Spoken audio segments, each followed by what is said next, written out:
(29화) 줄거리. 위험에 처한 오자서는 공자승을 데리고 동고공의 도움으로 소관을 무사히 통과하고 이후 온갖 신고를 겪으며 오나라에 당도한다. 관상을 잘 보는 피리는 퉁소곡조로 오자서의 재주를 알아보고 훗날 오나라 합려가 되는 공자광에게 오자서를 청거한다. 오자서는 공자광에게 전제를 청거하고 전제는 공자광의 은혜를 갚고자 오왕료를 빗으로 찔러 죽여 공자광은 오나라 왕으로 등극한다. 초나라에서는 영윤낭화가 간신 비무국의 계책에 빠져 백구광과 그 일족을 몰살하였으나 이후 잘못을 깨달아 간신 비무국을 참한다. 천민 출신 천하장사 요인은 오왕을 위하여 마지막 근심거리였던 공자경기를 죽인다.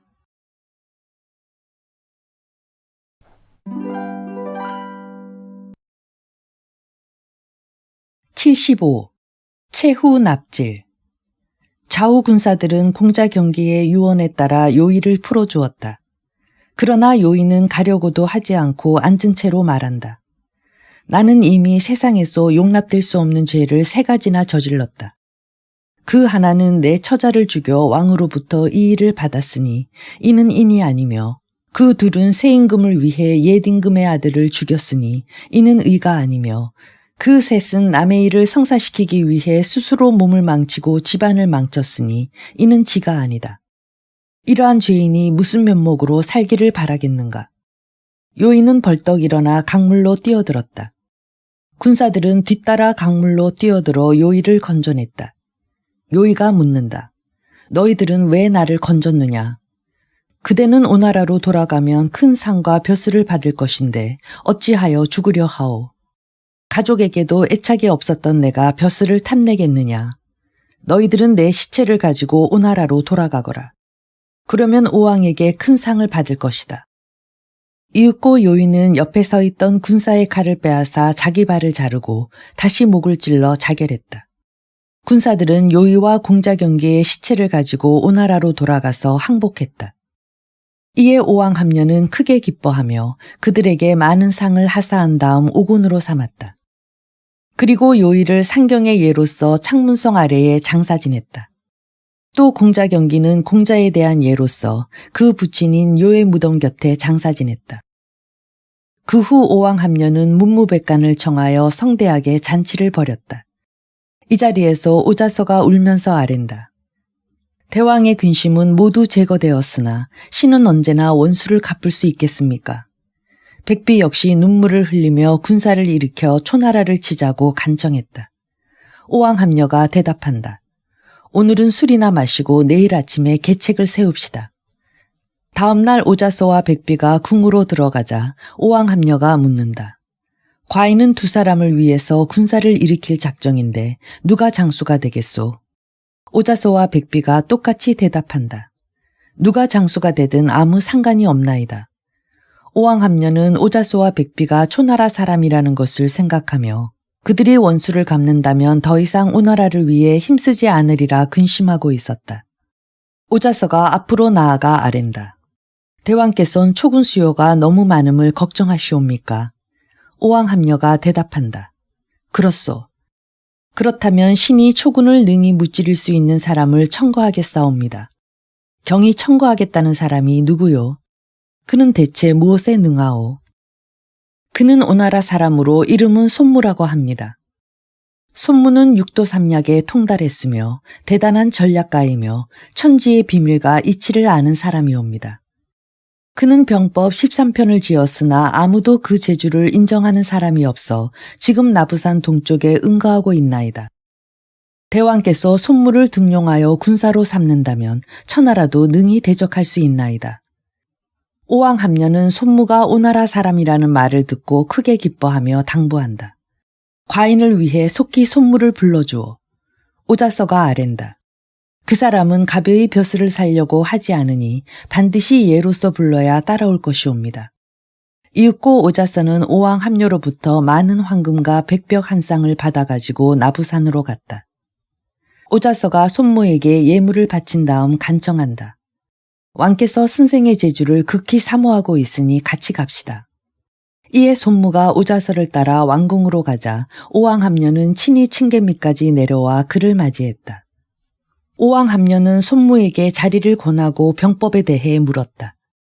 손무는 자신이 조술한 병법 13편을 차례로 소개했다. 이에 오왕은 연신 감탄에 마지 않았다.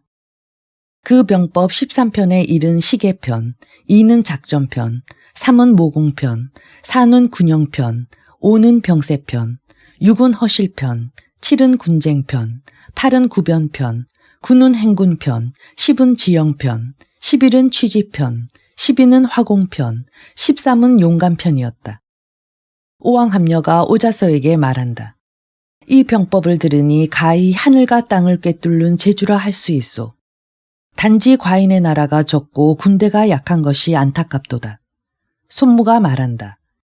이 13편의 병법은 병졸에게만 적용되는 것이 아니라 신의 명만 받들면 아녀자라도 나가 싸울 수 있사옵니다.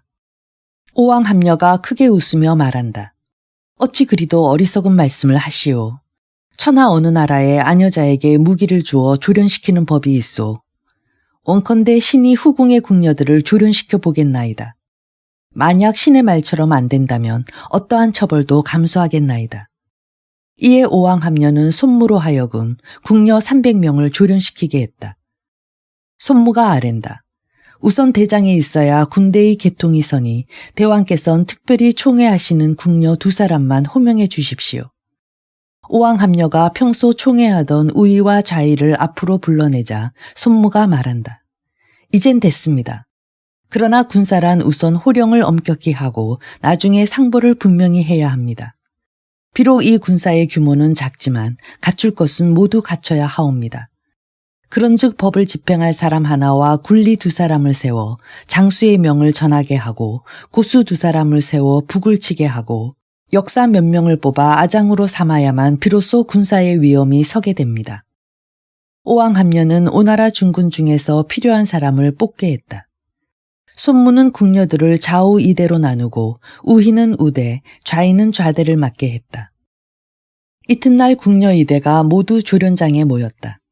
그녀들은 각기 갑옷을 입고 머리에는 투구를 쓰고 오른손에는 칼을 잡고 왼손에는 방패를 들고 있었다. 좌희와 우희도 무장하고 장관이 되어 양쪽에 서 있었다. 손무가 단상 앞에 나아가 전유관에게 분부한다. 2 대장에게 각기 환기를 주어 앞서게 하고 나머지 궁녀들은 그 뒤를 따르게 하라. 5명을 한반으로 삼고 10명을 총으로 삼아 행진하되 북소리에 따라 나아가고 후퇴하고 좌우로 선회하고 발걸음을 맞추게 하라. 전유관이 즉시 꿇어앉아 있는 궁녀들에게 명령한다. 첫 번째 북소리가 울리면 일제히 일어나고 2번째 북소리가 울리면 좌대는 오른쪽으로 돌아 행진하고 우대는 왼쪽으로 돌아 행진하라. 또 3번째 북소리가 울리면 각기 칼을 들고 싸울 태세를 갖추어라.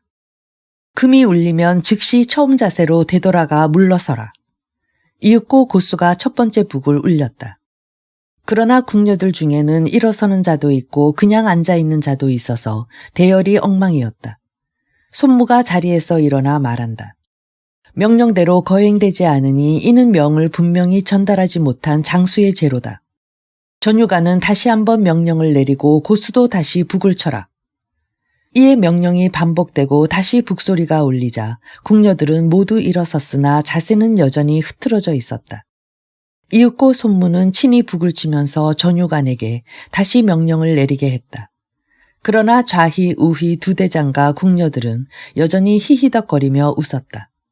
손무가 분연히 외친다. 집법관은 어디 있느냐? 이에 집법관이 황망히 앞으로 나오자 손무가 묻는다. 3번이나 명령을 내려도 거행하지 않는 죄를 군법에서는 어찌 처벌하느냐? 참형시켜야 마땅합니다.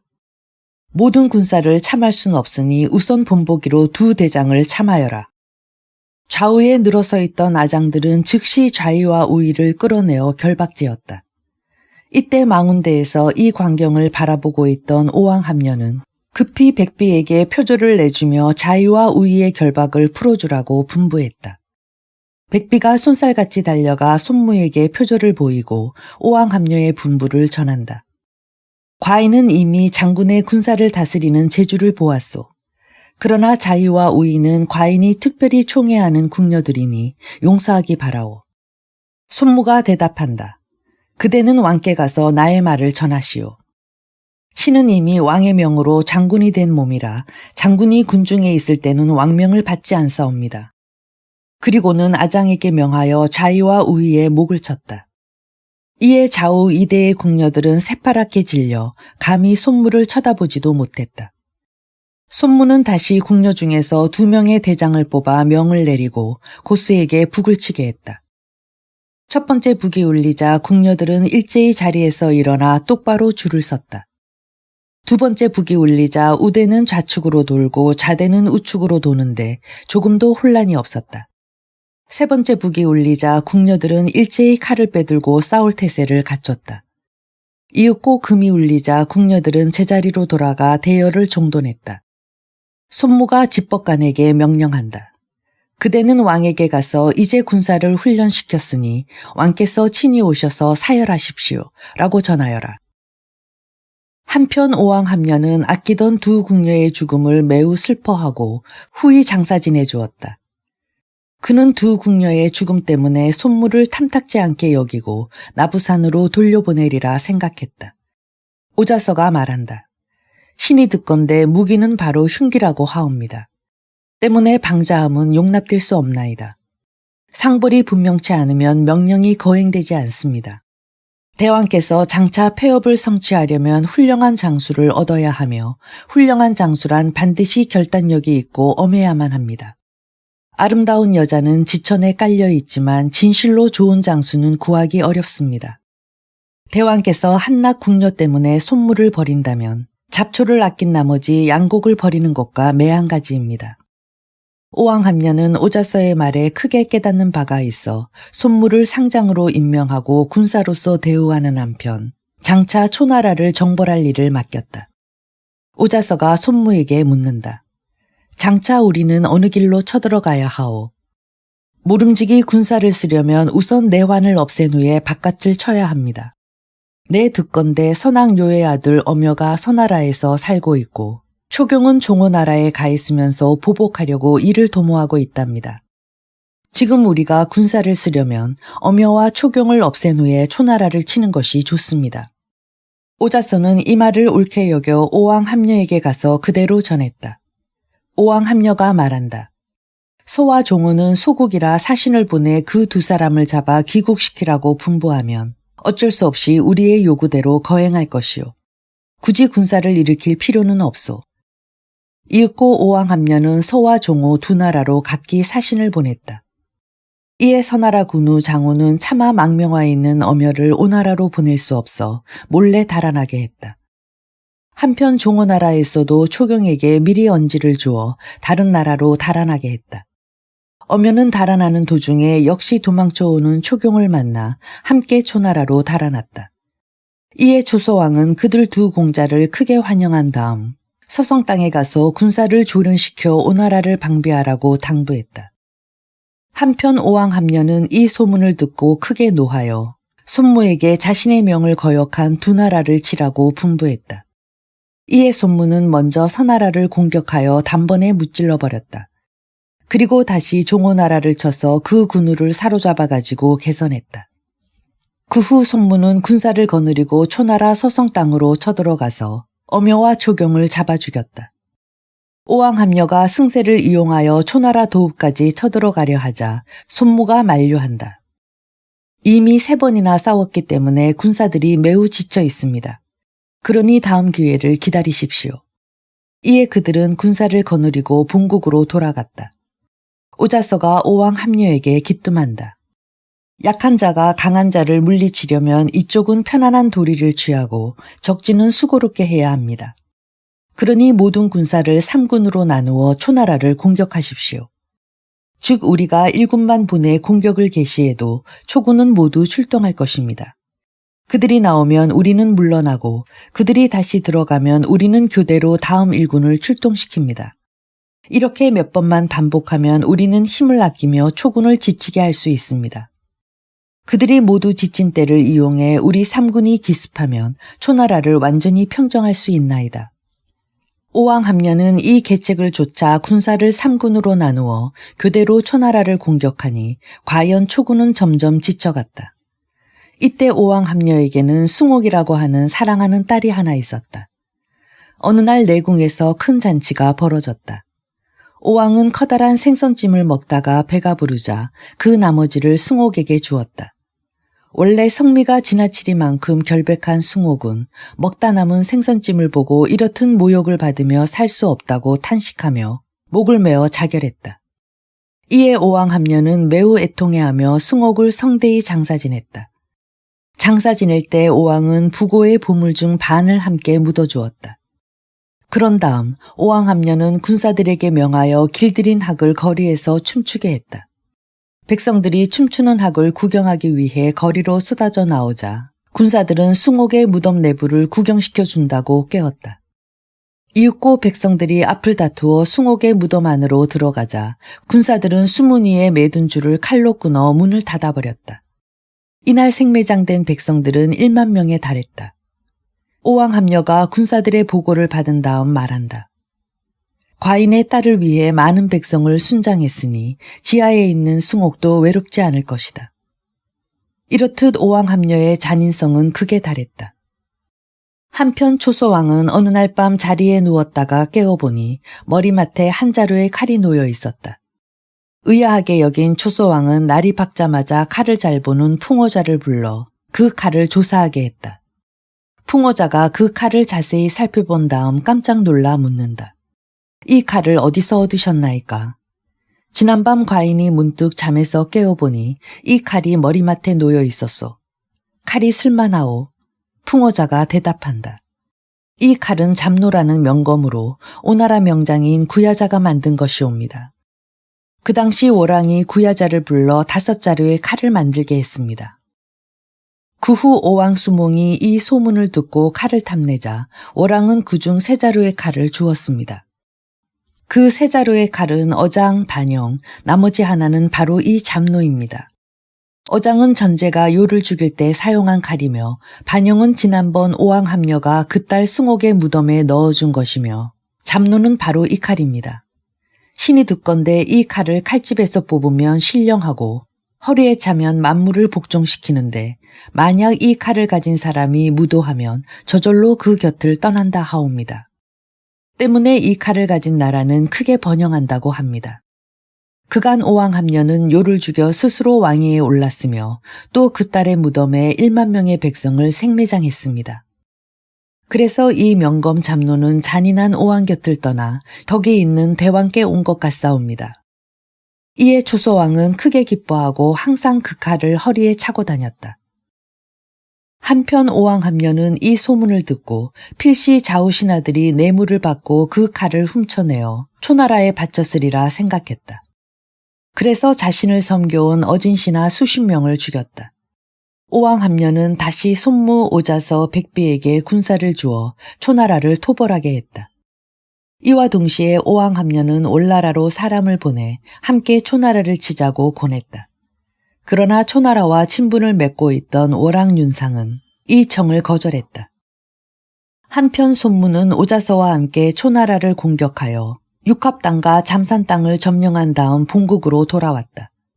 오왕합녀는 자신의 청이 거절당한 데 크게 노하여 군사를 일으켜 올나라를 쳤다. 오나라 군사는 올나라 군사를 크게 무찌르고 많은 재물을 약탈했다. 오나라로 돌아가는 도중에 손무가 오자서에게 말한다. 40년 후에는 필경 올나라가 오나라보다 융성하게 될 것입니다. 오자서는 이 말을 깊이 새겨들었다. 이는 바로 오왕 합녀 5년의 일이었다.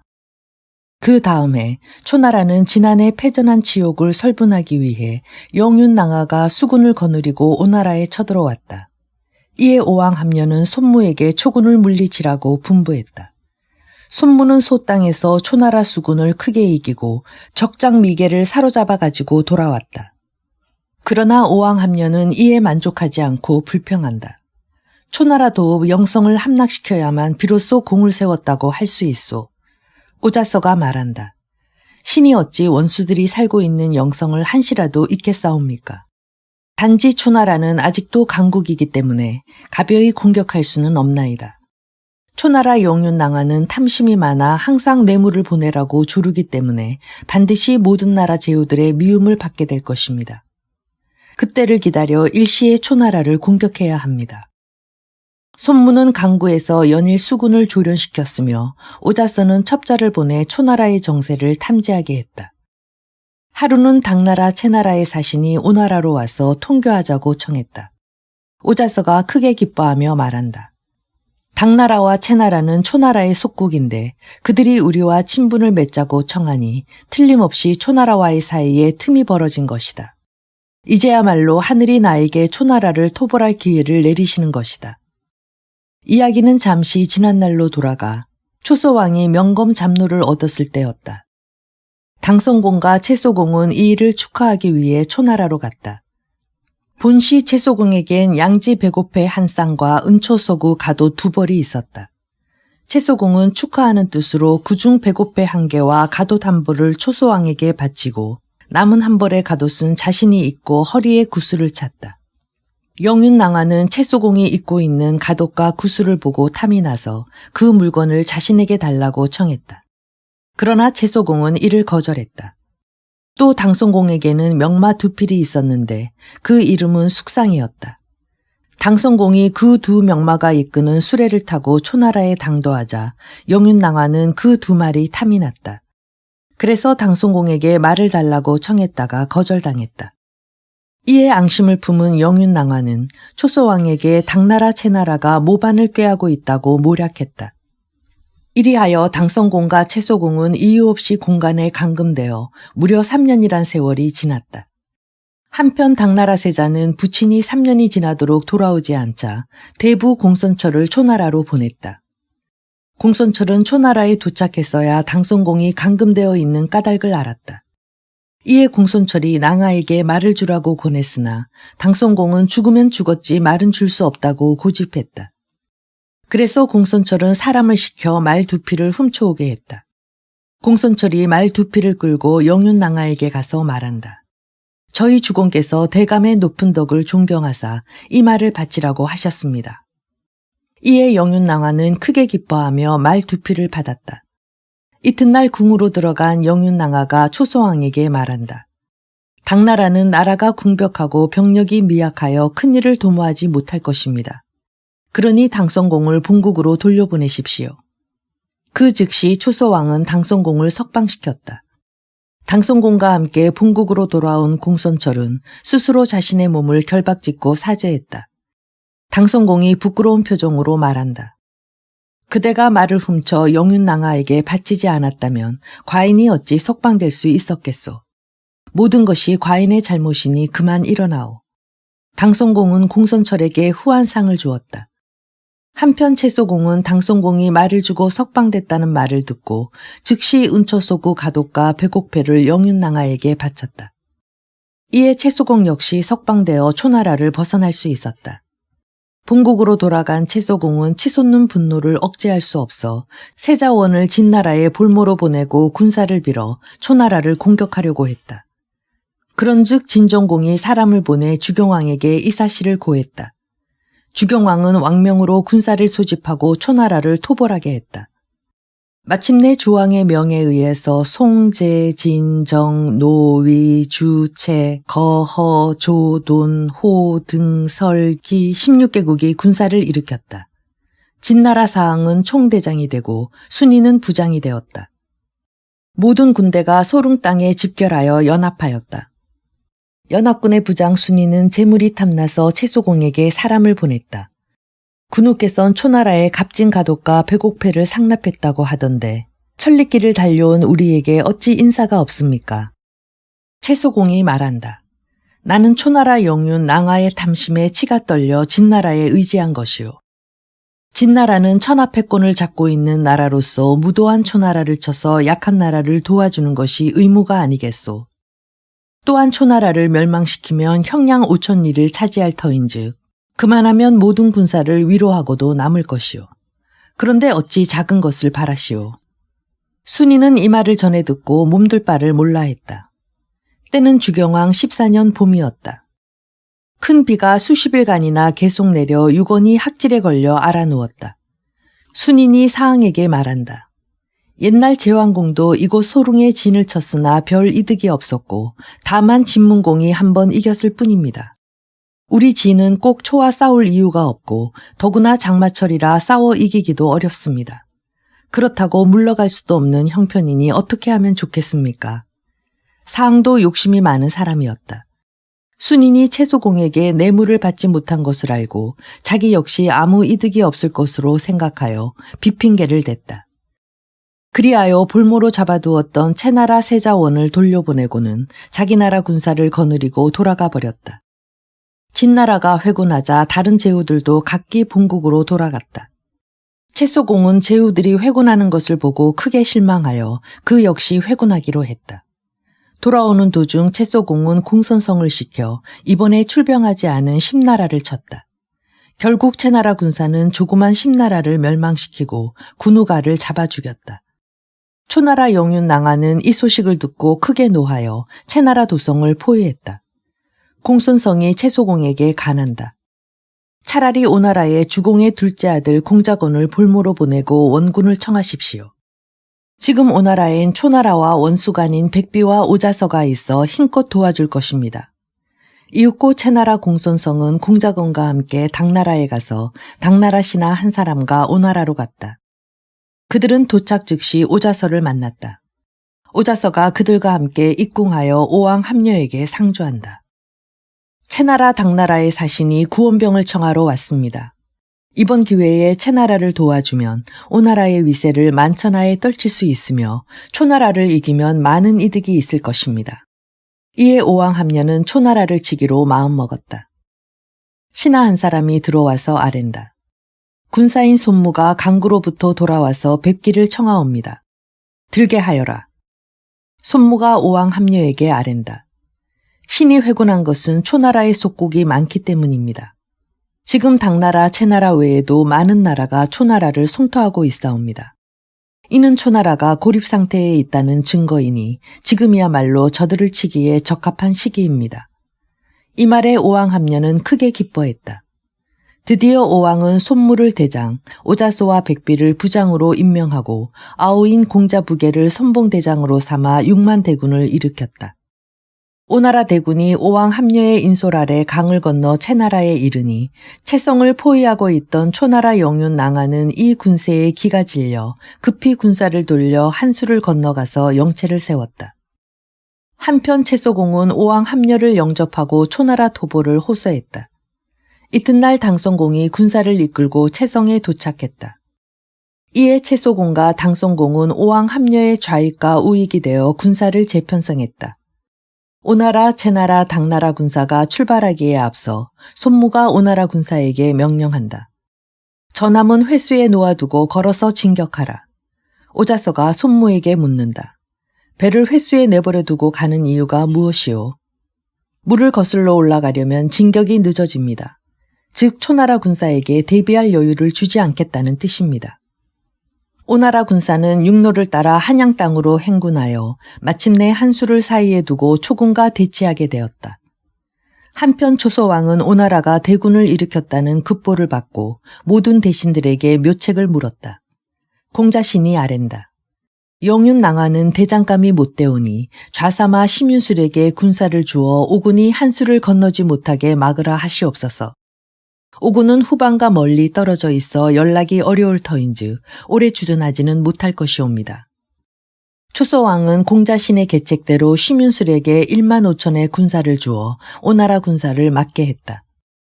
한양 땅에 도착한 심윤술은 영윤 낭하에게 묻는다. 오군은 어떻게 이토록 빨리 진격하였습니까? 그들은 회수에 전함을 놓아두고 육로로 왔음이 분명합니다. 이 말을 듣자 심윤술이 크게 웃으며 말한다. 손무의 용병술이 귀신 같다고 하지만 알고 보니 어린애 장난과도 같습니다. 오나라엔 강이 많아 그들은 수전에 능합니다. 그런데 그들은 빨리 이겨야겠다는 욕심 때문에 육로로 왔으니 후퇴할 길이 없는 것이지요. 낭하가 반색을 하며 묻는다. 강 건너의 적을 어떻게 물리치면 좋겠습니까? 영륜께서는 강 위의 배들을 적군의 수중에 들어가지 않도록 모두 거두어 들이시고 적이 배를 구하지 못하도록 방해하십시오. 그 사이에 저는 회수에 있는 적의 전함을 불태운 뒤 길을 차단하겠습니다. 그런 다음 영륜께서는 강을 건너서 그들을 치시고 저는 적의 뒤를 치면 그들은 퇴강로가 없어 모조리 전멸할 것입니다. 낭화가 크게 기뻐하며 말한다. 좌사마의 지략엔 못 당하겠소이다. 심윤술은 무성흑에게 군사 6천을 주어 영윤 낭화를 도우라고 지시하고 자신은 군사를 이끌고 신식당으로 떠났다. 76. 초왕기영. 심윤술이 떠난 뒤 오초 양군은 한수를 끼고 며칠 동안 대치했다. 초나라 장수 무성흑은 영윤 낭화에게 아첨하느라고 간언한다. 오군이 배를 버리고 무트로 온 것은 고기가 숲으로 들어온 것과도 같아서 심윤술의 말대로 오군이 패할 것은 명약하나한 일입니다. 저들은 필시 지쳐 있을 터이니 이럴 때 속히 치십시오. 장수 사왕 역시 권한다. 초나라는 지금 영윤대감보다도 심윤술을 더 신임하고 있습니다. 만약 심윤술이 오나라 배를 불태워 태강로를 막고 적을 쳐 이긴다면 그의 전공이 제일 클 것입니다. 이번에 승전한다면 필시 심윤술이 영윤 자리를 차지할 것입니다. 그러니 무성흑 장군의 말대로 한수를 건너가서 오군과 승부를 결단하는 것이 좋을 것입니다. 낭화는 이 말에 귀가 솔깃하여 삼군에 명하여 한수를 건너 소별산에 진을 치게 했다.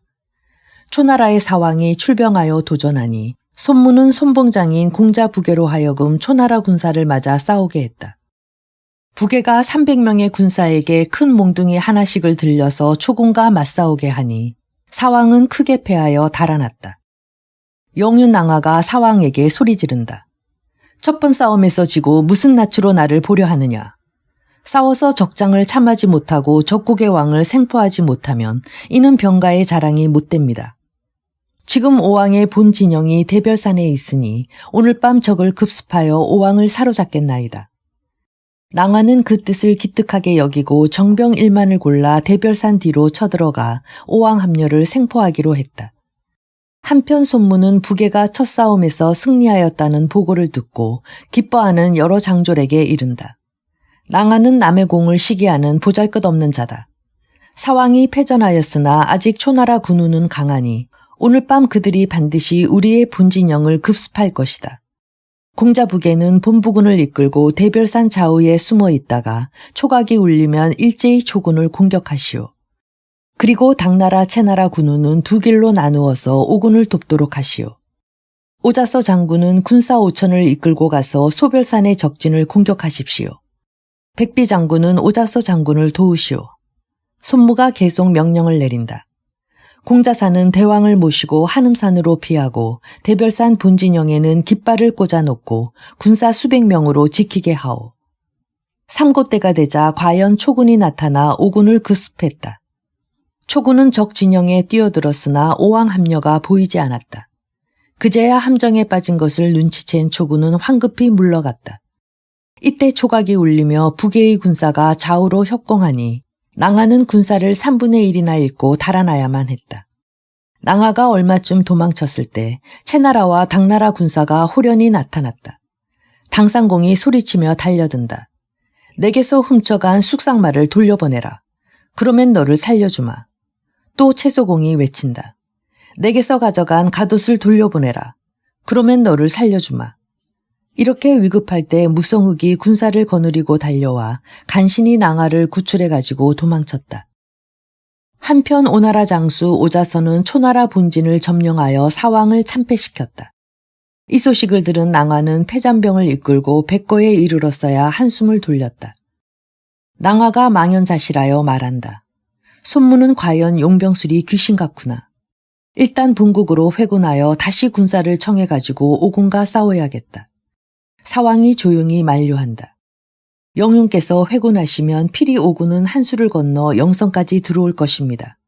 그때 영윤의 죄는 씻지 못할 것이 될 터인즉 차라리 진도에서 맞싸우다 싸움터에서 죽어 후세에 이름을 남기는 편이 좋을 것입니다.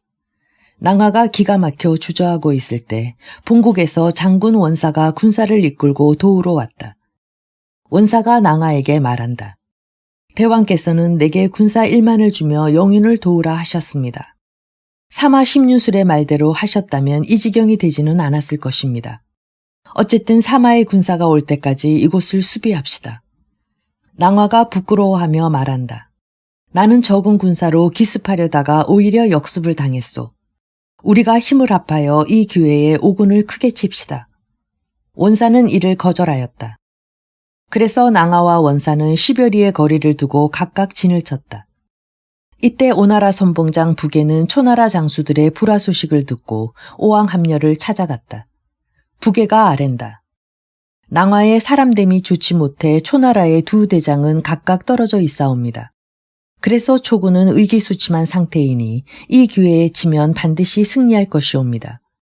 오왕함녀는 신중을 기해야 한다면서 이에 응하지 않았다. 그러나 이튿날 새벽 공자 부계는 본부군 5천을 이끌고 낭화의 영체로 향했다. 뒤늦게야 이 사실을 알게 된 손무가 오자서를 불러 말한다. 공자 부계가 초군을 치러 갔다 하니 어서 가서 그를 돕도록 하십시오. 한편 공자 부계는 낭화의 본진을 공격하여 초군을 큰 혼란에 빠뜨렸다. 무성욱이 오군을 막고 있는 동안 낭화는 왼쪽 팔에 화살을 맞고 겨우 도망쳤다. 낭화는 영성으로 돌아갈 면목이 없어 정나라로 달아났다.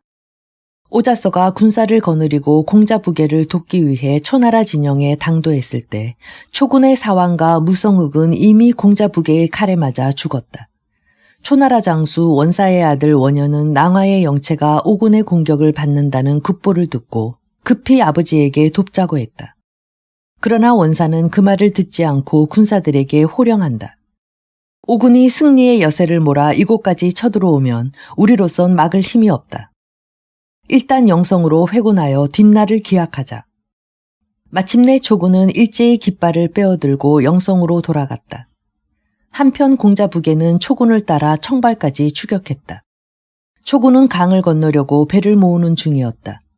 오군은 절호의 기회라면서 초군을 치려 했으나 공자 부계가 만류한다. 지도 막다른 골목에 몰리면 덤비는 법이다. 만약 여기서 우리가 다그치면 초군은 죽음을 각오하고 덤빌 것이다. 그러니 잠시 기다렸다가 초군이 강을 반쯤 건넜을 때 치는 것이 우리에게 유리하다. 공자 부계는 일부러 20리 정도 물러나서 진을 쳤다. 이윽고 손무 등 여러 장수가 왔는데 그들은 공자 부계의 작전 계획을 듣고 찬사를 아끼지 않았다. 조금 늦게 도착한 오왕함녀가 이 말을 듣고 오자서를 돌아보며 말한다. 과인에게 이렇게 영특한 동생이 있으니 영성 따위는 문제없이 함락시킬 수 있을 것이요. 오자서가 대답한다. 신이 지난날 피리에게서 들은즉 공자 부계는 잔털이 거슬러 났기 때문에 필시 주인에게 반역할 상이라고 하니 대왕께서는 공자를 너무 믿지 마옵소서. 그러나 오왕함녀는 그 말을 귓전으로 흘려버렸다. 오나라 대군이 강에서 멀리 떨어져 진을 쳤다는 소식을 들은 초나라 장수 원사는 군사들에게 명하여 강을 건너게 했다. 이때 오군이 병력같이 기습하는 바람에 초군의 반수는 도망하고 나머지는 창에 맞아 죽거나 물에 빠져 죽었다. 손무가 당성공과 채소공에게 말한다. 두 군우께서는 강가에 있는 초군의 배를 모두 뺏으십시오. 퇴강로가 막힌 초군은 잠시도 지체할 새 없이 오군에게 추격당했다. 이윽고 원사가 타고 있던 수레바퀴 하나가 바위에 부딪혀 빠져버렸다. 이때 공자 부계가 달려와 공중으로 퉁겼다가 땅바닥에 나가 떨어진 원사를 창으로 찔러 죽였다. 원현도 죽기를 각오하고 싸웠으나 역부족이었다. 이때 동북쪽에서 큰 함성이 일어났다. 원현이 비통하게 탄식한다. 사방이 오나라 군사이니 나의 목숨도 끝장이구나. 그러나 그것은 오나라 군사가 아니었다. 심윤술이 거느린 초나라 군사였다.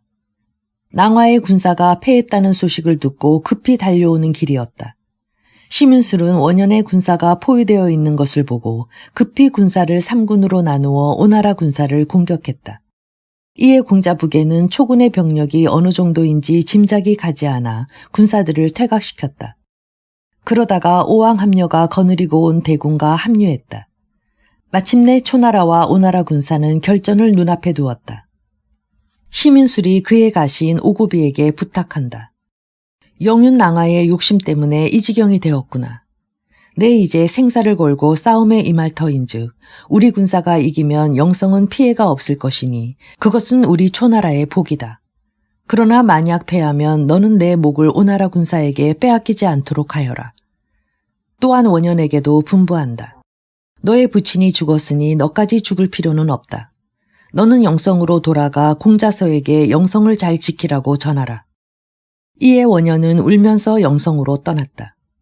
이튿날 초나라 오나라 양군 사이에 치열한 전투가 벌어졌다. 심윤술은 군사들을 사랑으로 거느렸기 때문에 초나라 군사는 죽음을 각오하고 오군에 대항을 했다. 이에 오군은 점차 후퇴하기 시작했다. 전황을 지켜보고 있던 오나라의 손무가 드디어 대군을 거느리고 초군을 공격했다. 뒤이어 오자서, 채소공, 백비, 당송공도 합세하여 큰 파도처럼 일제히 초군을 엄습했다. 심윤술은 겨우 포위망을 벗어났으나 몸에 여러 대의 화살이 꽂혀 힘을 쓸 수가 없었다. 더 이상 싸울 힘이 없음을 안 심윤술은 오구비를 불러 자신의 목을 쳐 초소왕에게 갖다 보이라고 명했다. 오구비가 차마 주인의 목에 칼을 대지 못하자 심윤술이 재촉했다. 오구비는 하는 수 없이 심윤술의 목을 쳤다. 그리고 그 목을 자기의 옷으로 감싸고 영성을 향하여 말을 달렸다. 마침내 오군은 초군을 격파하고 영성으로 진격했다. 한편 원현은 초나라로 돌아가 초소왕에게 영윤낭하의 패전과 아버지 원사의 전사를 고했다. 크게 놀란 초소왕이 다시 군사를 보내려 하고 있을 때 이번엔 오구비가 심윤술의 목을 가지고 와서 통곡했다. 초소왕이 낭하를 저주하며 말한다. 내 어찌하여 진작 좌사마의 말을 듣지 않았던고. 나라를 망친 간신은 정나라에 뻔뻔히 살아있는데 아까운 인물들만 죽었으니 모두 과인의 죄로다. 오구비가 아랜다. 오군이 영성을 향해 오고 있으니 속히 방책을 세우셔야 하옵니다. 초소왕은 문무백관에게 영성을 버리고 서쪽으로 달아날 일을 상의하라고 분부했다. 공자서가 통곡하며 상주한다. 종묘사직과 역대의 왕릉이 모두 영성에 있는데 어찌 버리고 떠날 수 있겠나이까. 그렇다고 이대로 앉아 결박을 당할 수는 없다. 오군이 오기 전에 속히 이곳을 빠져나가야 한다. 공자기가 아랜다. 영성에는 아직 수만 명의 장정이 있으니 우선 그들로 하여금 오군의 공격을 막게 하십시오. 그리고 한동 여러 나라에 구원병을 청하십시오. 오군은 우리 초나라 경내에 깊이 들어올수록 본국과 거리가 멀어져 군량 수송이 힘들게 되어 견디기 어려울 것입니다. 우리 초나라를 섬기던 모든 나라가 돌아선 지 오래이다. 그러니 어느 나라에 구원을 청한단 말인가. 또한 오군은 우리 백성들을 위협하여 군량을 보충할 테니 그들이 무슨 군량 걱정을 하겠는가. 공자서가 아랜다. 신들이 군사를 거느리고 나가 적과 맞서 싸우겠습니다. 싸워서 지면 그때 달아나도 늦지 않습니다. 이 나라의 흥망은 그대들 두 사람에 달렸다. 싸우겠으면 싸워보라. 초소왕은 울면서 말하고 내궁으로 들어갔다. 공자기와 공자서는 서로 상의하고 명을 내린다. 투소는 5,000명의 군사로 맥성을 지키고 송목은 5,000명의 군사를 이끌고 기남성을 지키도록 하시오. 투소와 송목을 떠나보낸 후 공자서는 1만 명의 군사를 이끌고 가서 노복강을 방어했다. 한편 오왕합녀는 장수들을 불러 영성을 칠 계략을 물었다. 오자서가 아랜다. 초군은 여러 번 패했지만 영성 점령만은 만만치 않을 것입니다. 서쪽에 있는 노복강은 영성에 이르는 지름길이지만 그곳엔 초나라 군사의 주력 부대가 지키고 있을 겁니다. 그러니 북쪽에서 공격하는 것이 현명한 방법입니다. 즉 군사를 셋으로 나누어 1군은 맥성을 치고 1군은 기남성을 치는 동시에 대왕께서 친히 영성을 치시면 적군은 혼란에 빠질 것입니다. 따라서 영성은 저절로 함락될 것입니다. 손무가 오자서의 계책에 찬성하고 즉각 명령을 내린다. 오자서와 공자사는 1만 군사를 거느리고 채군과 함께 맥성을 치고 대왕께서는 백비와 더불어 영성을 치십시오. 신은 공자부계와 1만 군대로 당군과 함께 기남성을 치겠습니다. 이리하여 오군은 삼성으로 진격을 시작했다. 맥성을 지키던 투소는 오자서와 대치하게 되었다. 오자서는 일단 군사를 휴식시킨 후 지형을 살피다가 한 부락에 이르렀다. 그 부락에는 당나귀가 돌리는 맷돌이 있었는데 그것을 보고 오자서는 한 계책을 생각해냈다. 오자서가 영체로 돌아와 군사들에게 명령한다. 각기 풀 한 부대와 풀 한 다발씩을 준비하라. 준비가 갖추어지자 오자서는 군대를 둘로 나누었다. 일대는 채소공이 거느리고 맥성 동쪽으로 가고 일대는 공작원이 거느리고 맥성 서쪽으로 갔다. 그리고 각기 군사들이 가지고 간 흙과 풀로 작은 성을 쌓았다. 동쪽 성은 좁고 길게 쌓아 노새 모양으로 만들어 그 이름을 노성이라 하고 서쪽 성은 원형으로 쌓아 맷돌 모양으로 만들고 마성이라 했다. 채소공이 말한다. 이렇게 조그만 두 성을 쌓은 이유를 모르겠소이다. 오자서가 웃으며 대답한다. 동쪽 노새가 서쪽에 있는 맷돌을 돌리니 보리맥자 맥성이 어찌 그대로 있겠습니까? 초나라의 두소는 그 두 개의 성을 보고 곧 군사를 거느리고 달려나왔다. 그는 먼저 동쪽 성으로 갔다. 그러자 성문이 열리며 한 소년 장수가 군대를 거느리고 나왔다. 투소가 묻는다. 너는 누구냐? 나는 채소공의 아들인 공작원이다. 너같이 어린 놈은 내 적수가 아니니 오자서를 불러라. 오자서 장군은 맥성을 공격하러 간 지 오래다. 이에 투소가 공작원과 어울려 싸우고 있는데 초나라 파발꾼이 달려오며 외친다. 지금 오군이 맥성을 치고 있으니 투소 장군은 속히 성으로 돌아가십시오. 투소는 그 말을 듣고 허둥지둥 맥성으로 돌아갔다. 과연 오자서는 맥성을 치고 있었다.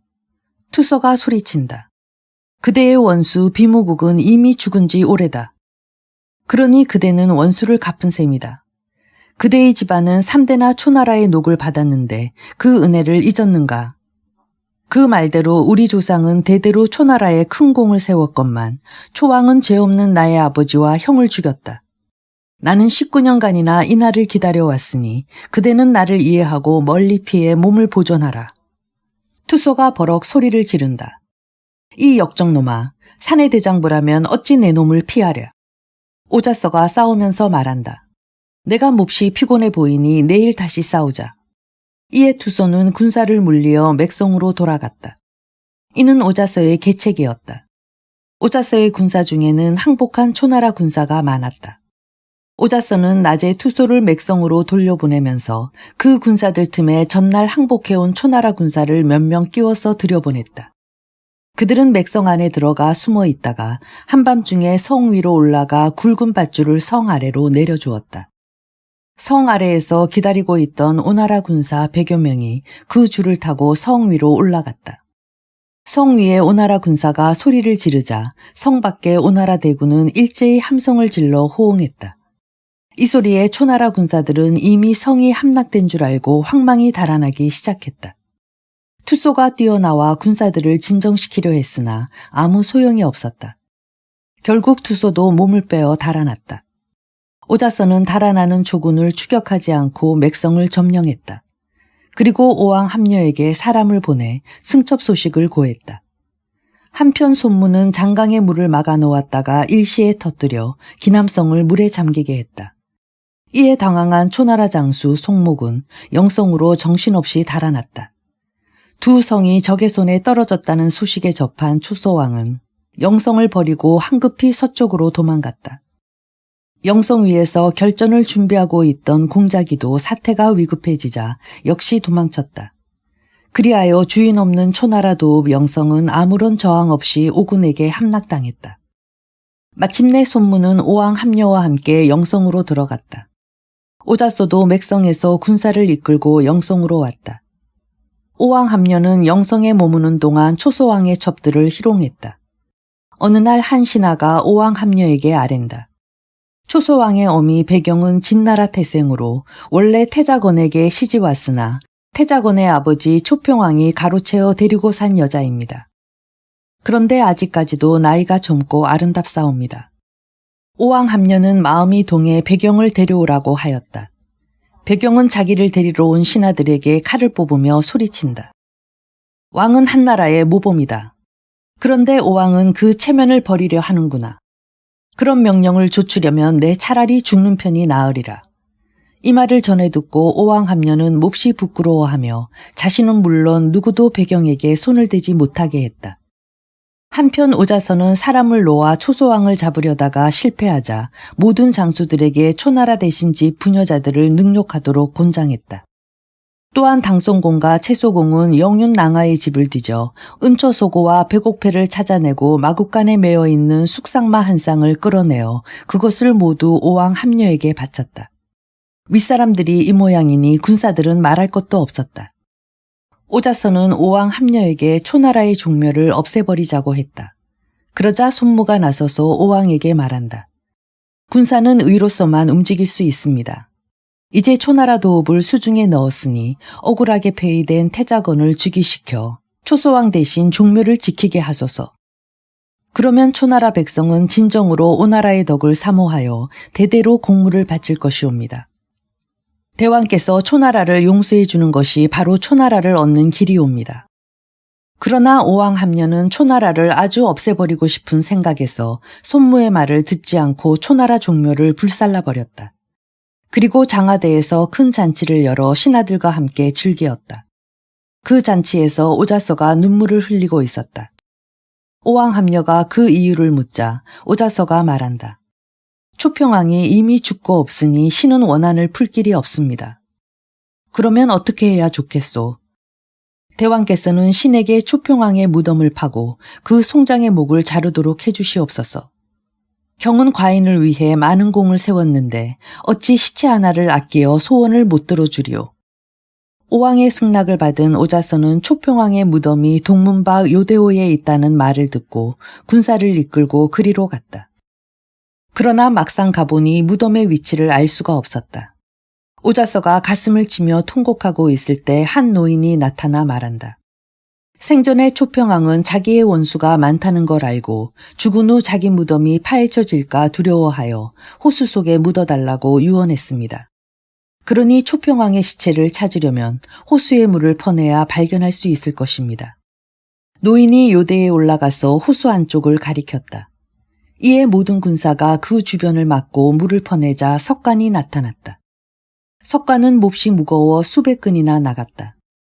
겨우 드러내어 관 뚜껑을 여니 그 속에는 의관과 철 수백 근이 들어있었다. 그 노인이 말한다. 이는 가짜가 아니고 진짜가는 그 밑을 더 파야 나올 것입니다. 그래서 군사들이 다시 그 밑을 팠더니 과연 관이 또 하나 있었다. 그 관을 열어보니 틀림없는 초평왕의 시체가 들어있었다. 오자선은 시체를 보자 울분이 치밀어 올라 구리로 만든 구절편을 들어 시체를 300번이나 쳤다. 그러자 시체는 완전히 뭉개졌다. 또한 오자선은 초평왕의 눈을 뽑아내고 시체의 목을 쳐서 벌판에 내던졌다. 시체를 내다버린 후 오자서가 노인에게 묻는다. 그대는 초평왕이 여기 묻혀 있다는 것과 석관 밑에 진짜 관이 있다는 것을 어떻게 알았소? 저는 속공으로 다른 속공 50명과 함께 초평왕의 무덤을 만들었습니다. 초평왕은 자신의 무덤이 완성되자 비밀이 새어나갈까 두려워 석공들을 생매장하여 버렸습니다. 저는 낌새를 알아채고 무덤이 완성되기 직전에 달아나서 목숨을 건졌습니다. 이제 장군님의 효성에 감격하여 일부러 와서 알려드린 것입니다. 이것으로 죽은 속공들의 원한도 약간은 풀렸겠지요. 오자선은 노인에게 많은 황금과 비단을 주어 보냈다. 한편 영성을 탈출한 초소왕은 서쪽 저수를 건너 다시 남쪽 큰 강을 건너 운중 땅에 다다랐다. 그날 밤 수백 명의 도둑이 초소왕 일행에게 달려들었다. 왕손 요우가 초소왕을 호위하면서 소리 지른다. 이 어른은 바로 초나라 왕이시다. 이 말이 마치기도 전에 요우는 어깨를 창으로 찔려 쓰러졌다. 도둑대가 크게 웃으며 말한다. 우리는 재물을 원할 뿐 왕 같은 건 모른다. 영윤낭하도 욕심이 대단하던데 우리 같은 백성이야 말에 무엇하리. 초소왕 일행은 재물을 모두 빼앗기고 육지로 올라가 밤새도록 달아났다. 다음 날 아침 초소왕 일행이 쉬고 있는데 공작이, 송목, 투신, 투소가 계속 도착했다. 투신이 상주한다. 신의 집이 약 40리 밖 운땅에 있으니 대왕께서는 우선 신의 집으로 가셔서 훗날을 기약하시옵소서. 그때 간밤에 중상을 입고 쓰러졌던 요우가 멀쩡한 상태로 초소왕 있는 곳으로 왔다. 모든 신하가 놀라고 있을 때 요우가 말한다. 제가 창에 찔려 쓰러졌을 때 한 노인이 호련히 나타났습니다.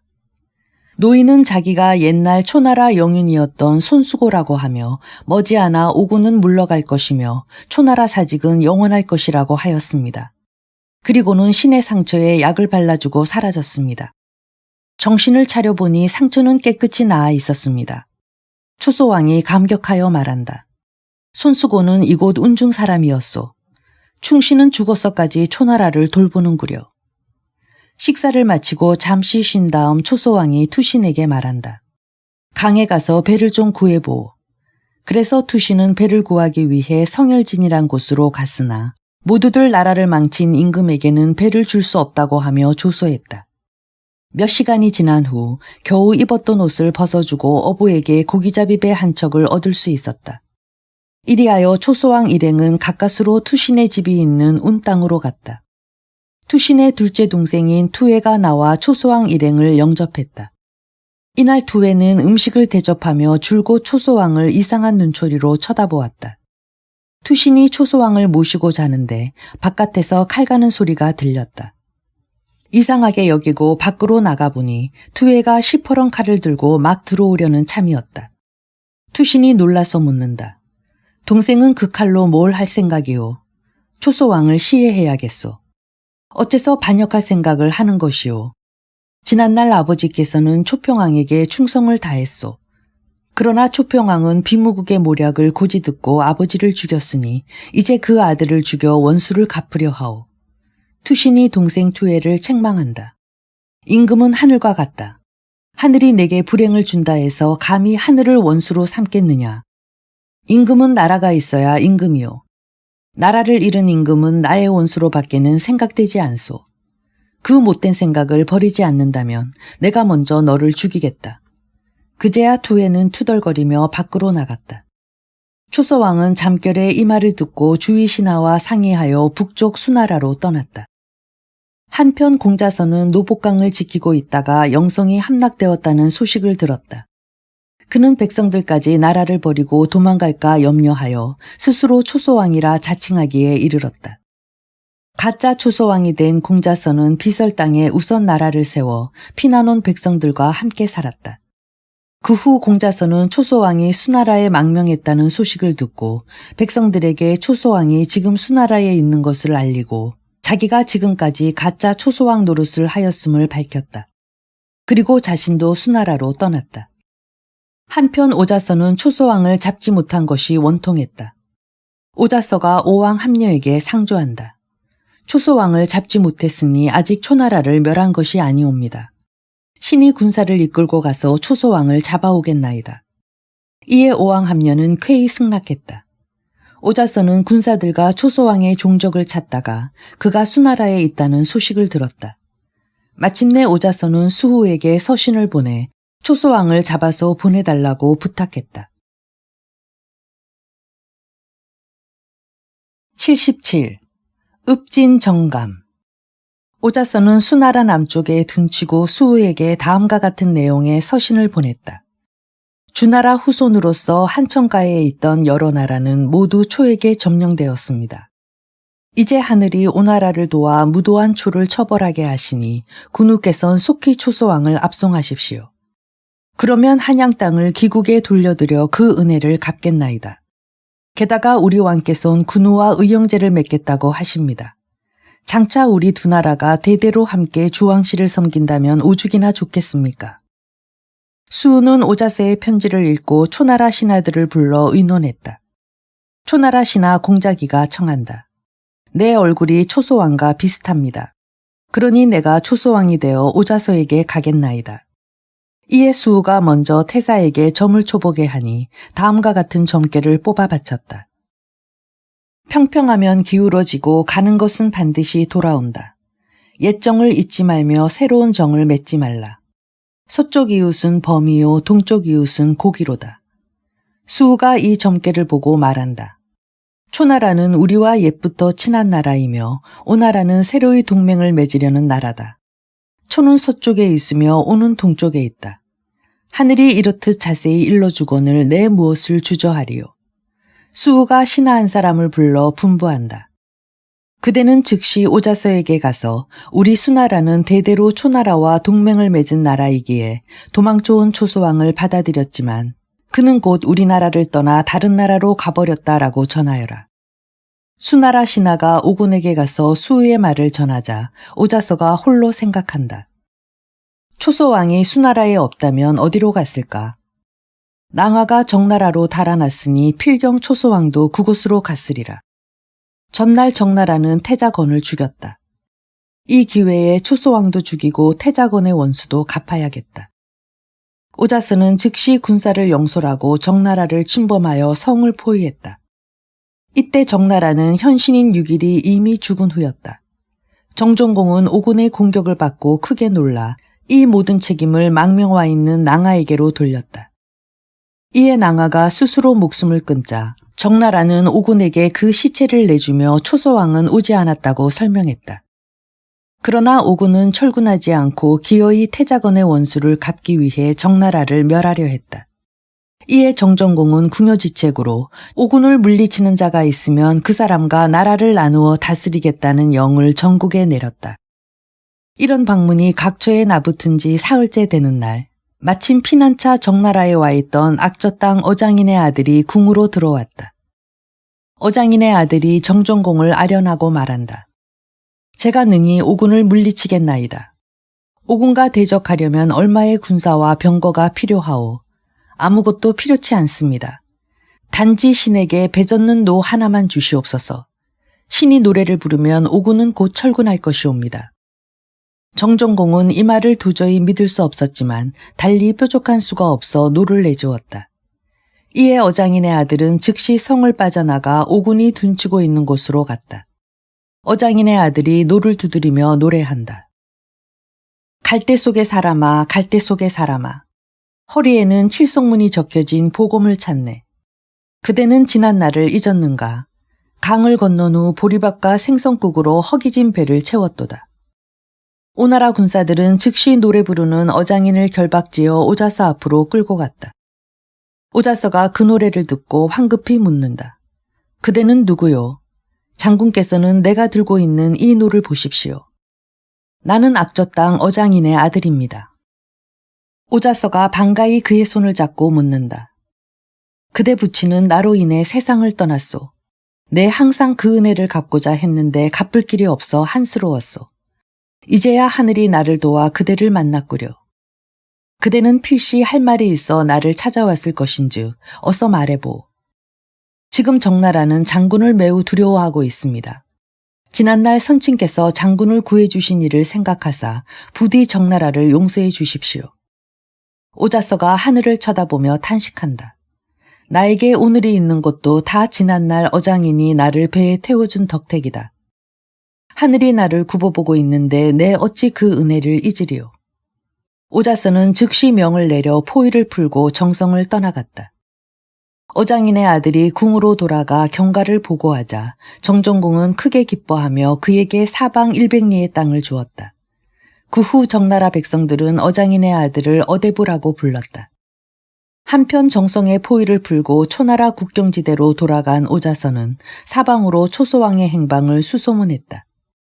이때 지난날 오자서에게 초나라를 위해 충성을 다하겠다고 맹세한 바 있는 심포서는 영성이 함락되자 이릉 땅 석비산으로 들어가 은신하고 있었다.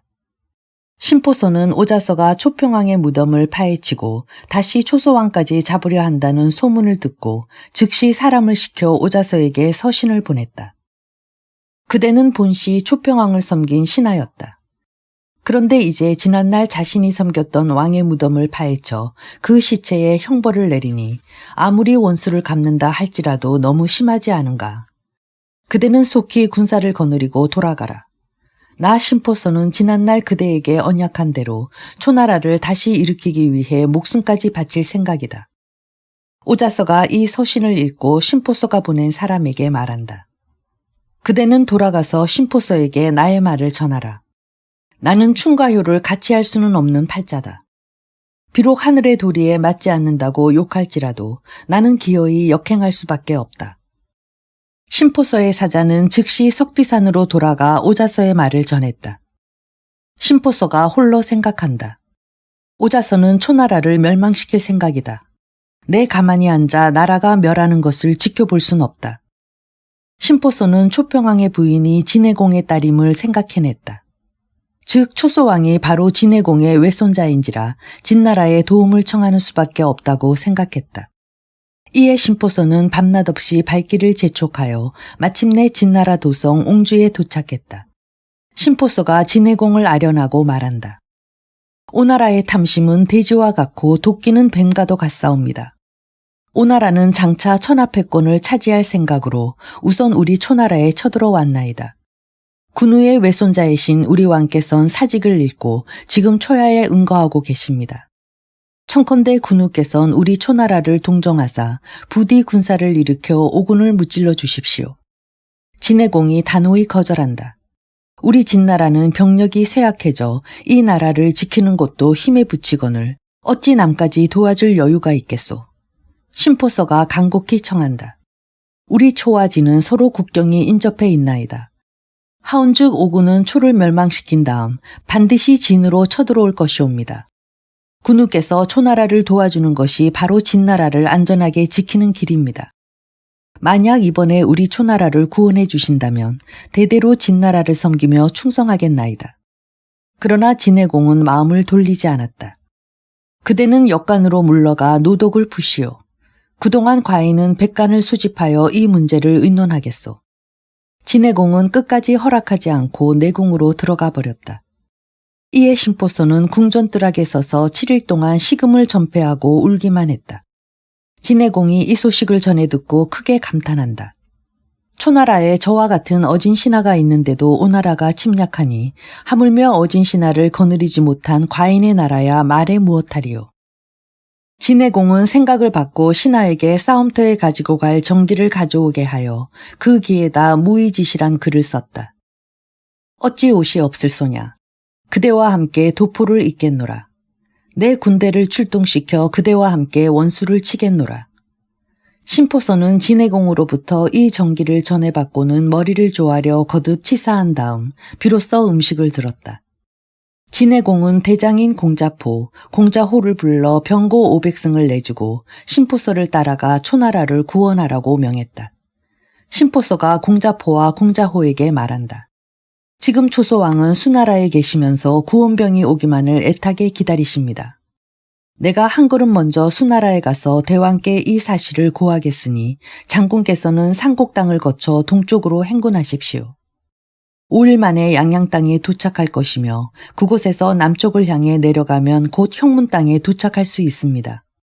이제부터 나는 흩어진 초군을 모아 성량산을 거쳐 남쪽으로 내려가서 3일 만에 양양 땅에 도착할 예정이니 그곳에서 두 나라 군사가 만나기로 합시다.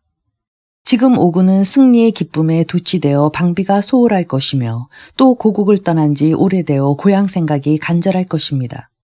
우리가 오나라 일군만 무찌르면 나머지 군사는 저절로 무너질 것입니다. 진나라 장수 공자포가 대답한다. 우리는 길을 잘 알지 못하니 대부는 약속한 날짜에 꼭 양양 땅으로 와서 우리 군사가 갈 길을 인도해 주기 바라오. 심포서는 즉시 수나라로 달려가서 초소왕을 만났다. 진나라가 우리 초를 돕기 위해 군사를 일으켰나이다. 초소왕이 크게 기뻐하며 수우를 쳐다보고 말한다. 지난날 태사의 점괘에 서쪽 이웃은 범이고 동쪽 이웃은 곡이라고 하지 않았소이까. 지금 진나라는 초의 서쪽에 있고 오나라는 동쪽에 있으니 과연 그 점괘가 적중한 것이오. 이때 초나라 장수 원영과 송목 등은 패잔병을 거느리고 수나라에 와서 초소왕을 모시고 있었다. 심포서는 즉시 그들 두 장수와 공자서, 기와 함께 군사를 거느리고 출발했다. 수나라 군사도 함께 출병했다. 이윽고 초군은 양양 땅에 당도하여 먼저 와 있던 진군과 합류했다. 양양 땅에서부터 초군이 앞장서고 진군이 그 뒤를 따랐다. 초군이 기수에 다다랐을 때 오나라 장수 공자부계의 군사와 맞닥뜨리게 되었다. 진나라 장수 공자포가 심포서에게 말한다. 그대가 먼저 오나라 장수와 맞서 싸우십시오. 내가 뒤에서 후원하겠소. 이에 심포서는 즉시 달려나가 공자부계와 대적했다. 공자부계는 자신의 용맹만 믿고 심포서를 얕봤다. 그들은 10여 합을 맞붙어 싸웠으나 좀처럼 승부가 나지 않았다. 이때 난데없이 진나라 깃발을 앞세우고 대군이 몰려 나오자 공자 북에는 크게 놀라 급히 군사를 거두고 달아났다. 이에 오나라 군사는 태반이 죽거나 부상당했다. 황급히 영성으로 돌아간 공자 북에가 오왕 합녀에게 고한다. 큰일 났사옵니다. 진군이 왔는데 그 군세가 만만치 않사옵니다. 이 보고를 받은 오왕 합녀는 당황하여 어쩔 줄 몰랐다. 손무가 아랜다. 대조 군사는 오래 쓰면 안 됩니다. 더구나 초나라는 땅이 넓은데 인심은 우리 오나라 편이 아니옵니다. 그러니 사신을 보내 진나라와 화친을 맺고 초소왕을 복위시킬 수밖에 없습니다. 그 대가로 초나라 서쪽 땅을 우리가 차지하게 된다면 그리 큰 손해는 아니옵니다. 만약 초나라에 계속 애착을 가져 적과 싸우려 한다면 사태가 점점 심각해집니다. 초군은 반발하여 더욱 힘을 낼 것이며 범 같은 진군은 적극 후원할 것입니다. 반면에 우리 군사들은 이미 방심하고 있나이다. 오자소도 손무의 말에 동감한다는 뜻을 고하자 오왕 합녀는 고개를 끄덕였다. 그런데 백비가 분연히 앞으로 나서며 자신에게 군사 1만 명만 준다면 능히 진군을 물리치겠다고 청했다. 이에 오왕 합녀는 백비의 씩씩한 기상을 가상히 여겨 그 청을 수락했다. 손무와 오자서가 적극 만류했으나 백비는 끝내 군사를 거느리고 영성을 떠났다. 이윽고 오나라와 초나라 양군은 다시 군상 땅에서 맞붙게 되었다. 백비는 초군의 대오가 어지러운 것을 보고 군사들을 일제히 진격시켰다. 이에 공자서가 군사들을 영설하고 달려나왔다. 백비가 공자서를 보고 크게 꾸짖는다. 너는 간신히 목숨만 보전한 놈이다. 어찌 잿더미에 다시 불을 붙기를 바라느냐. 공자서가 맞받아 꾸짖는다. 나라를 배반한 놈이 무슨 면목으로 나를 대하는 것이냐. 백비는 크게 노하여 창을 꼬나잡고 공자서에게 달려들었다. 서로 맞붙어 싸운 지 몇 합 만에 공자서는 힘이 부족한 채하여 달아났다. 백비가 황급히 말을 몰아 두마장쯤 추격했을 때였다. 문득 왼쪽에서 초나라 장수 심재량이 일지군을 거느리고 달려나왔다. 또 오른쪽에서도 초나라 장수 원현이 일지군을 거느리고 달려나왔다. 동시에 진나라 장수 공자포와 공자호가 달려나와 오군을 포위하고 공격했다. 백비는 안간힘을 쓰며 좌충우돌했으나 포위를 벗어나지 못했다. 바로 그때 오자서가 군사를 거느리고 와서 간신히 백비를 구출해냈다. 그러나 1만 명의 오군 중에서 살아남은 자는 2천여 명에 지나지 않았다. 백비는 스스로 자신의 몸을 결박짓고 오왕 합녀 앞에 나아가 군법으로 다스려달라고 청했다. 손무가 오자서에게 말한다. 백비는 교만한 자로서 훗날 반드시 오나라의 우왕거리가 될 것입니다. 이번에 패전을 기회로 죽이십시오. 비록 백비가 이번 싸움에 패했으나 지난날 그의 공로를 무시할 수는 없소. 또한 적군을 눈앞에 두고 한 장수를 참하는 것은 현명한 처사가 아니오. 마침내 오자서는 오왕 합녀에게 간청하여 백비를 처벌하지 않도록 해주었다. 한편 진군이 영성을 향해 쳐들어오자 오왕 합녀는 공자 부계와 공자산에게 성을 지키게 하고 자신은 친히 대군을 이끌고 가서 기남성에 진을 쳤다. 동시에 오자서는 마성, 백비는 노성에 진을 쳤다. 또한 오왕 합녀는 당나라와 채나라로 사신을 보내 구원병을 청했다. 한편 초나라 장수 공자서가 진나라 장수 공자포에게 말한다. 오군은 지금 영성을 본거지로 삼고 있어 그 방비가 심히 삼엄할 것이오. 이럴 때 당나라 채나라가 구원병을 보낸다면 큰일이오. 그러니 지금 당장 당나라를 칩시다. 그러면 채나라는 겁이 나서 구원병을 보내지 못할 것이오. 그러면 우리는 안심하고 오군을 공격할 수 있소. 이윽고 그들이 당나라로 쳐들어가서 당성을 함락시키고 당성공을 사로잡아 죽이자 채의공은 크게 겁을 먹고 감히 군사를 일으키지 못했다. 한편 오나라 공자 북에는 초나라를 멸하는데 자신이 수공을 세웠다고 평소 자부심이 대단했다. 그러다 기수에서 한번 패한으로 오왕 합녀가 자신을 싸움터로 내보내지 않고 영선만 지키게 하자 매우 우울했다. 공자 북에가 홀로 생각한다. 우리 오나라는 왕이 죽으면 그 아우가 왕위를 계승하게 되어 있다. 그러니 지금 왕이 죽으면 마땅히 내가 왕위에 올라야 한다. 그런데 오왕은 나에게 왕위를 넘겨주지 않으려고 자기 아들인 팔을 태자로 봉했다. 이번에 우리 군사가 초군을 무찌르기 위해 모두 출병했으니 지금 고국은 텅 비어 있다. 이 기회에 본국으로 돌아가서 내가 왕위에 오르면 다음날 왕위 때문에 다투지 않아도 된다. 이윽고 공자북에는 자기 휘하 군사들을 거느리고 영성 동문으로 빠져나가 본국으로 돌아갔다. 공자북에가 거짓으로 선포한다. 형님께선 진군에게 패하여 행방불명이 되었다. 그러니 내 마땅히 이 나라 왕위를 계승하리라. 마침내 왕위에 오른 공자북에가 그 아들 부장에게 지시한다. 너는 내가 거느리고 온 군사를 영솔하고 회수해 가서 진을 치고 있다가 오왕합녀가 돌아오지 못하게 막거라. 한편 오나라 성안에 있던 공자파는 변란이 일어났다는 보고를 받고 전의로 하여금 성문을 굳게 지켜 공자북에를 들어오지 못하게 하라고 명했다. 이에 공자북에는 신복을 월나라로 보내 군사를 일으켜 자신을 도와준다면 5개의 성을 바치겠다고 교섭했다. 이 말을 듣고 워루자유는 은근히 마음이 동했다.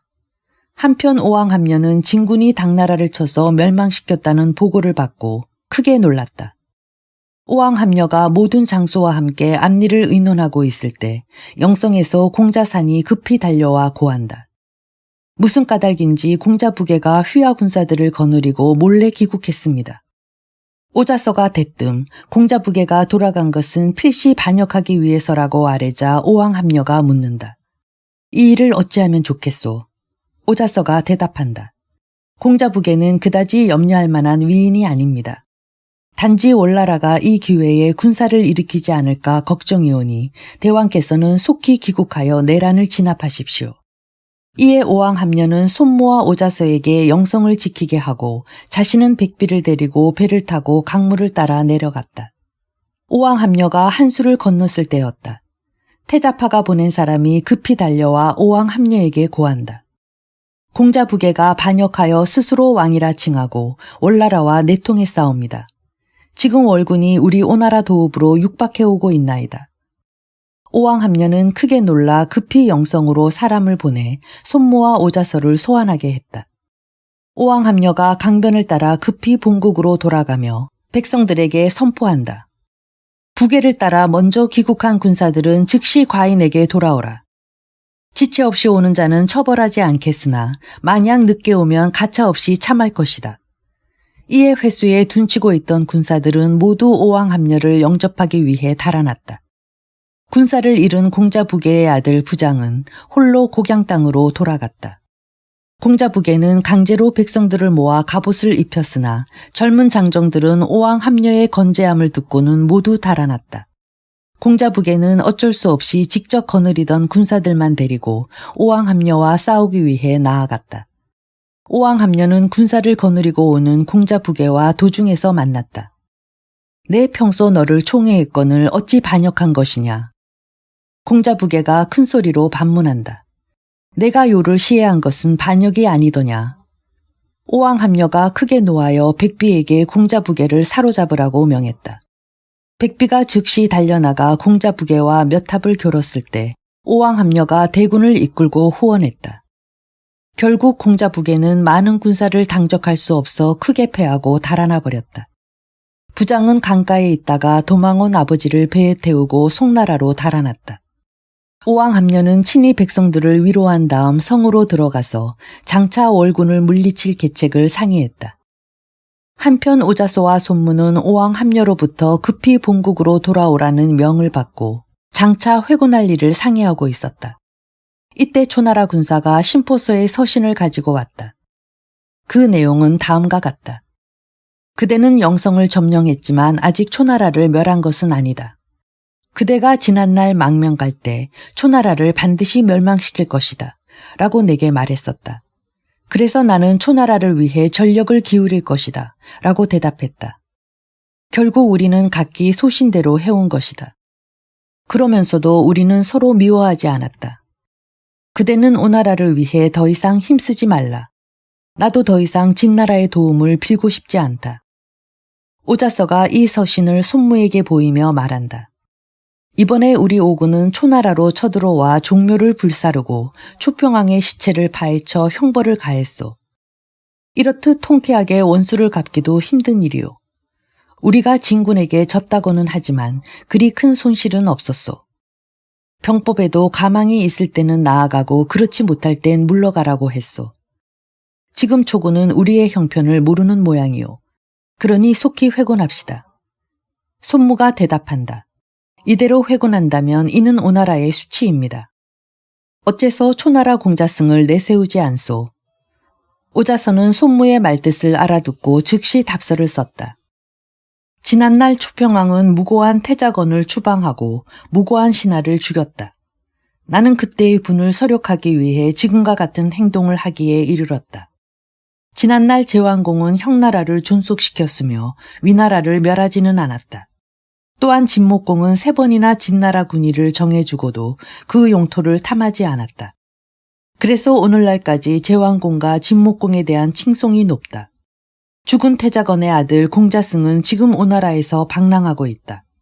만약 초나라가 공자승을 불러 죽은 태자의 제사나 받들게 해준다면 우리도 쾌히 회곤하겠다. 심포서는 이 답서를 읽고 공자서에게 오자서의 생각을 전했다. 공자서가 즉각 찬성한다. 죄 없이 죽은 태자의 후손을 데려오는 것이 나의 소원이었소. 즉시 오나라로 사람을 보내 공자승을 모셔옵시다. 곁에서 심재량이 간한다. 우리를 원수로 여기고 있을 공자승을 데려오다니 당치도 않은 말이요. 공자서가 웃으며 말한다. 공자승은 한갓 필부에 지나지 않거늘 어찌 우리나라에 해를 끼친단 말이오. 이에 조소왕은 공자승을 소환하여 허업 땅을 주고 그곳에 살게 했다. 이와 동시에 손무와 오자서는 초나라 부고에 있던 보물을 전부 싣고 군사를 거느리고 영성을 떠났다. 그리고 국경지대에 살고 있던 초나라 백성 만여호를 오나라의 황무지에 이주시켰다. 오자서는 손무를 먼저 오나라로 돌려보낸 다음 자신은 지난날 망명할 당시의 은혜를 갚기 위해 동고공이 살고 있던 역양산으로 갔다. 그러나 그곳에는 아무도 살지 않았다. 오자서는 다시 용동산으로 사람을 보내 황보늘의 소식을 알아오게 했으나 종족조차 찾을 길이 없었다. 이에 오자서는 2사람의 고고한 성품에 거듭 감탄하며 동고공이 살던 집터에 2번 절하고 역양산을 내려왔다. 오자서가 소관에 이르니 지난날과는 달리 파수를 보는 초구는 한 명도 보이지 않았다. 오자서는 군사를 시켜 소관을 깨끗이 불살라버렸다. 그는 다시 율량 땅 내수로 갔다. 오자서가 흐르는 강물을 바라보며 탄식한다. 내 지난날 이곳을 지날 때 배가 고파 빨래하던 여인에게 밥을 청했었다. 그때 그 여인은 밥을 주었을 뿐만 아니라 마침내 강물에 몸을 던져 자결했다.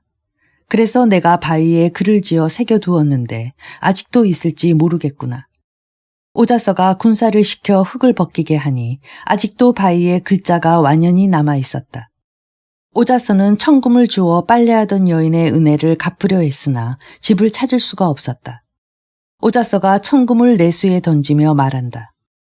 만약 영혼이 있다면 내가 그대를 저버리지 않았음을 알라. 오자서가 내수를 떠나 일마장쯤 갔을 때였다.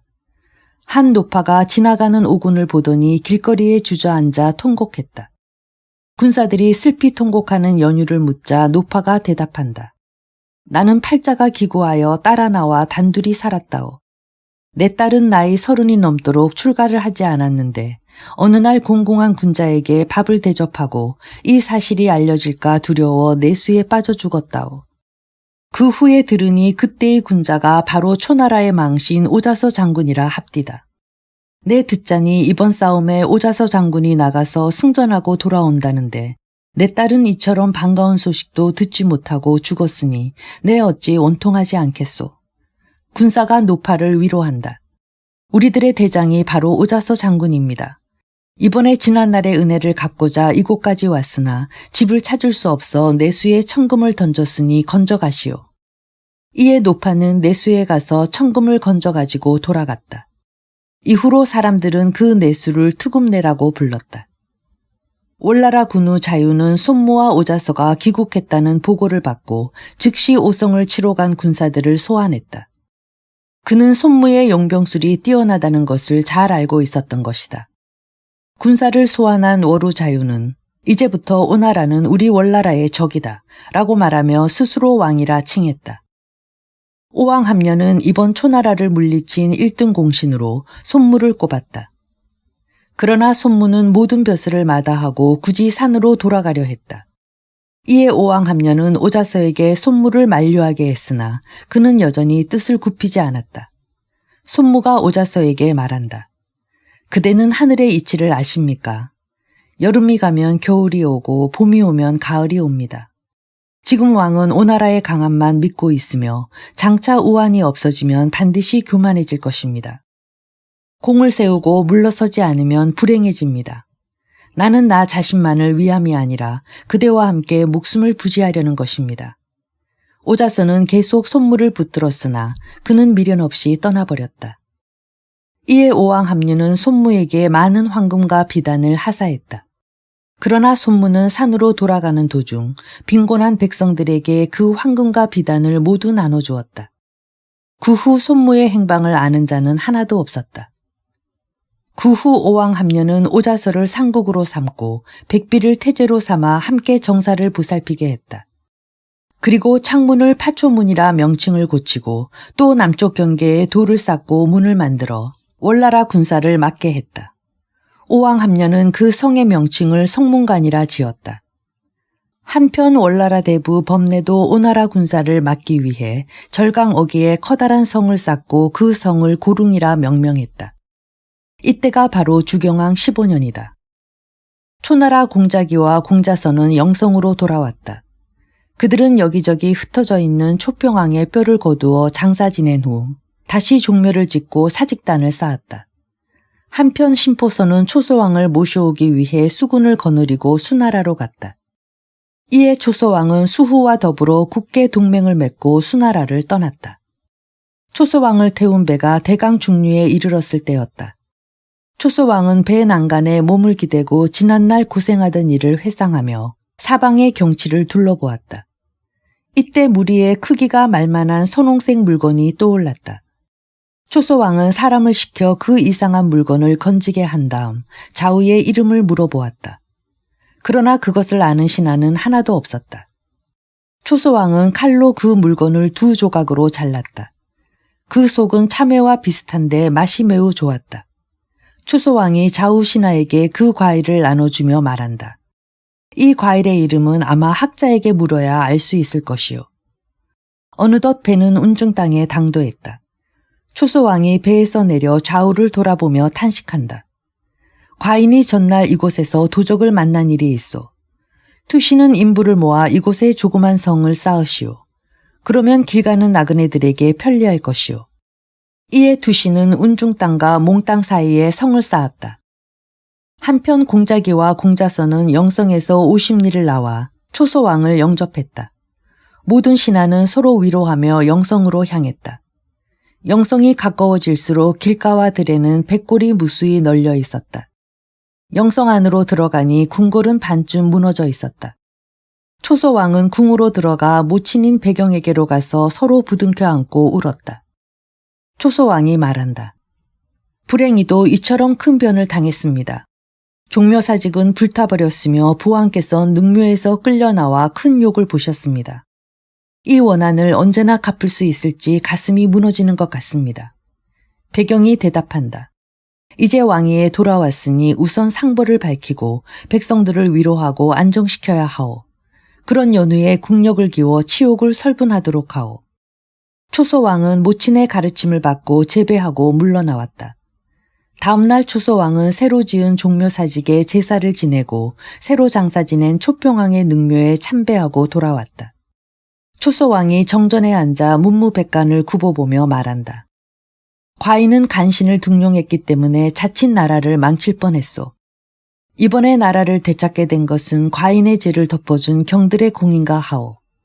이에 모든 대부들은 일제히 머리를 조아렸다. 초소왕은 큰 잔치를 베풀어 진군을 위로하여 고국으로 돌려보냈다.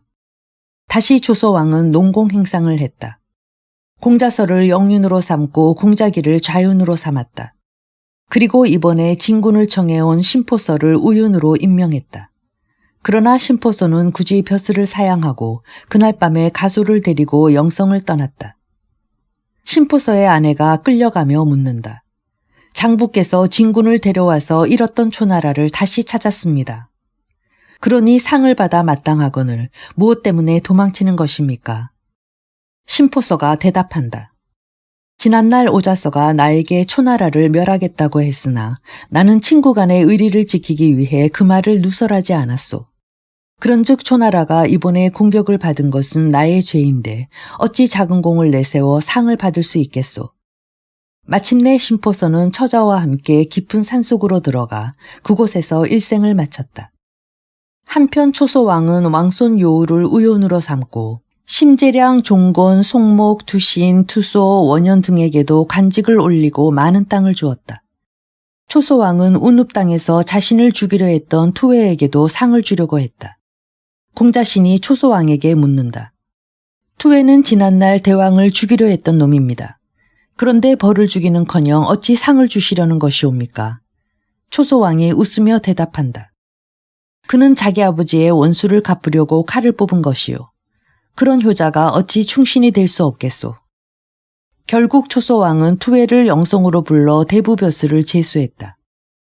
어느 날 남윤미가 궁으로 들어와서 초소왕을 아련하겠다고 청했다.